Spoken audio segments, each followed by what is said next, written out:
So in my first year, I did not create an athletics resource file. I just created an athletics program. As you can see here, I've still got it, and a lesson plan on relays and sprints. My athletics resource file is organised into KTP, skill practice and rules.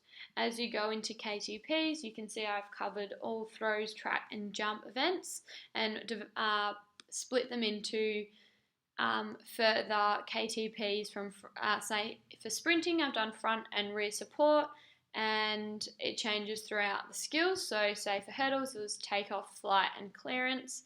And for like a throw, it might be preparation and glide, as it's there for shot put. For each of them, I have got a picture and have got the steps in the creating the best key teaching points for the students to follow. And then for my athletics skill practices, I have firstly broken up the YouTube videos into throws, track events and jumps. So as you can see here, there's the throw ones, the jumps, and finally the track events. Then I've found PDFs and slideshows that have been really useful to for each of the track events, throws, and jumps. So first are the throws. Here are some documents for each.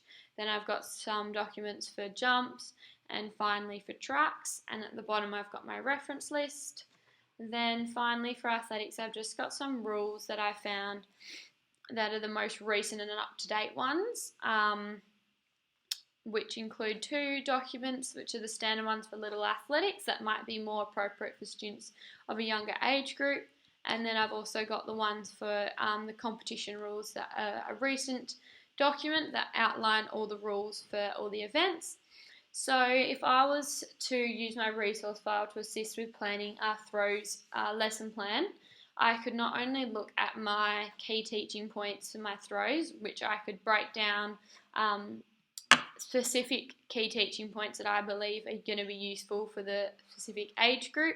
So such as a discus throw, I could break down the grip and show students this at the beginning of the lesson, and then choose swing discus back behind hip, and one of the release ones like keep hand on top of the discus for the students to concentrate during the lesson.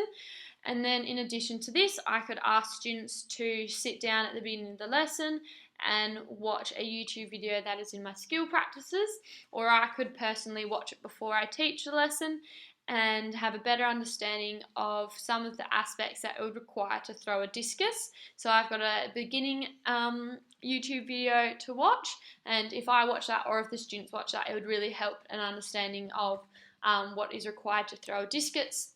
And there's also a javelin and a shot put YouTube video on that.